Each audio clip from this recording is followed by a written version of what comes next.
the VK78 Commando could possibly be Halo's greatest automatic rifle. So let's talk about why. Before we talk about specifically the Commando though, I kind of want to talk about the role that automatic rifles in general have played over time throughout the franchise. If you ask people, arguably the most effective assault rifles they'll tell you are probably some combination of Halo 4, Halo 5, and maybe Halo CE depending on who you're talking to. However, one thing that all of these games share in common, including the games I did not mention, is that the automatic rifles in these games do not reward headshots. What I mean by this is if you are using a precision weapon like the battle rifle or the DMR or the Magnum in Halo 5, when you take someone's shields off, you're able to headshot them, instantly killing them. However, when you're using an automatic rifle in Halo, whether it be the assault rifle, the SMG, the plasma rifle, the storm rifle, etc., you do not get that headshot modifier. What this leads to, in my opinion, is a very hard to balance weapon class, and that's why we have seen such mixed opinion on the automatic rifles throughout Halo's history. There are many people in the Halo fanbase that enjoy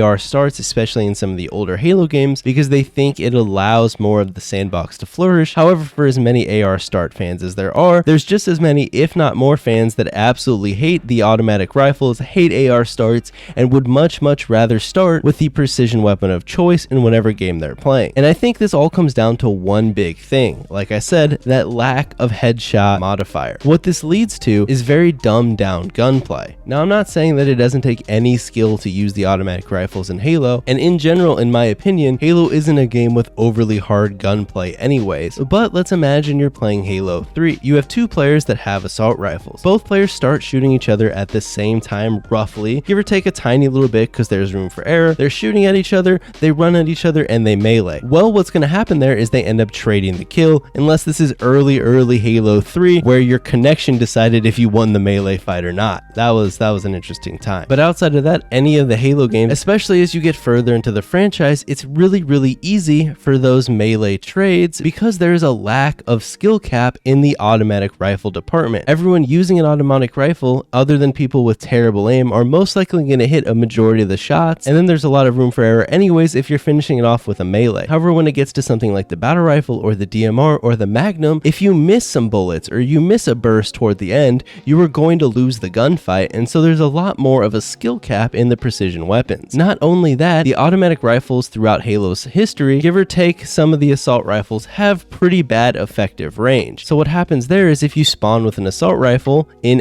AR starts and your opponents have already picked up power weapons or precision weapons, fighting back can kind of be a chore. However, some people do see that as a plus, as it does incentivize the sandbox on the map, whereas some people prefer to spawn with the precision rifle so that they can fight back. I've personally always been in the precision weapon camp, as I have never enjoyed AR starts in any of the Halo games. Don't get me wrong, I think that the automatic rifles throughout Halo's history do have a place in the sandbox. I don't want them deleted at all, but I'm just kind of pointing out the flaws in the design of these weapons in general and kind of why it's led to such a divide amongst the fan base. You have the competitive players that absolutely hate the automatic rifles and have basically removed them as much as possible from every competitive setting outside of early Halo 5, and then you have the more casual fans which don't mind AR starts and think that they might be the way to go. Or there's kind of the middle ground where you spawn with a precision weapon and an automatic weapon. However, that leads to its own problems too, and that's why for the most part the competitive community has completely gotten rid of automatic starts altogether, not only as the main weapon but also as the secondary. If you look at late Halo 5, once the competitive players kind of got to put their word in, or hardcore in Halo 3, or hardcore in Halo Reach, or even Halo 4, I think it's always just spawning with a battle rifle, the Magnum if we're talking Halo 5, or the DMR. You don't have the secondary that's an automatic rifle, because in a lot of cases the competitive or hardcore players find the automatic and weapons kind of cheesy, or at least easier to use. I do like that the automatic rifles allow you to get kills close range over someone using a precision weapon.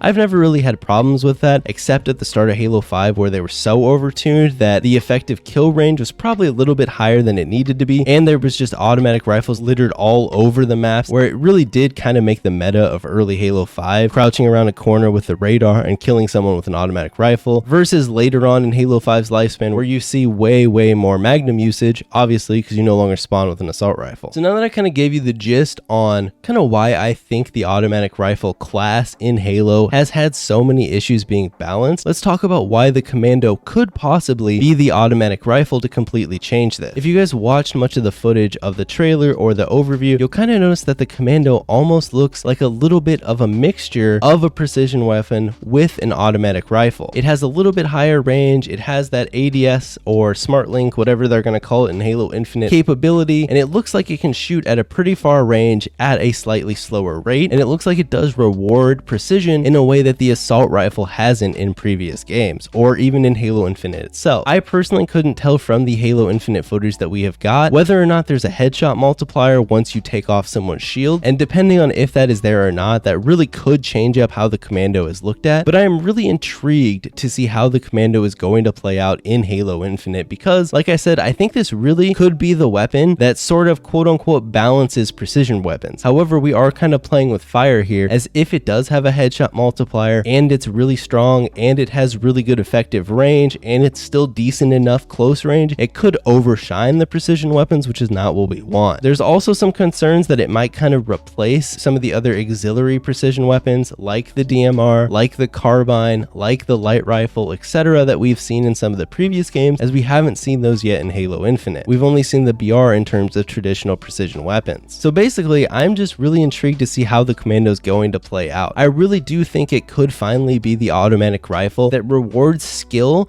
to a point where competitive players don't absolutely hate it, as long as it doesn't completely overshadow the battle rifle. The battle rifle still needs to have its place in the sandbox, because without a main precision weapon like the battle rifle, Halo just wouldn't feel the same. But if we finally have an automatic rifle outside of things like the assault rifle and the SMG that are pretty straightforward and easy to use, it could be really cool for the sandbox, and we could really see a different style of Halo gameplay and Halo meta evolve that is based around maybe using the Commando at that short to mid-range engagement, where it's kind of outside the effective range of normal automatic rifles, but maybe isn't totally into the further ranges that you might prefer a battle rifle or something like that. That's basically all I wanted to say about the Commando. I'm just really excited to get my hands on this gun and see how it's going to play out. I think the 20 round magazine size also is going to play a key part in the Commando's balance, as this might keep it from being too strong and being able to pop enemies too easily at a far range and do it in multiples. Whereas if it takes half or a little bit more than half the clip to kill someone, assuming you miss a few shots, then you're going to have to reload before taking on the next engagement, and that might kind of balance it out a little bit. Let me know in the comments below what you think about the Commando, and if you think it's going to be good for the sandbox or if you think it's going to hurt the sandbox. Other than that, that's pretty much going to do it for the video. If you want to catch me stream things live, I stream over on Twitch Tuesdays, Thursdays, and Saturdays most of the time. You can also follow me over on Twitter or Instagram if you wish. And with that said, I'll see you all next time.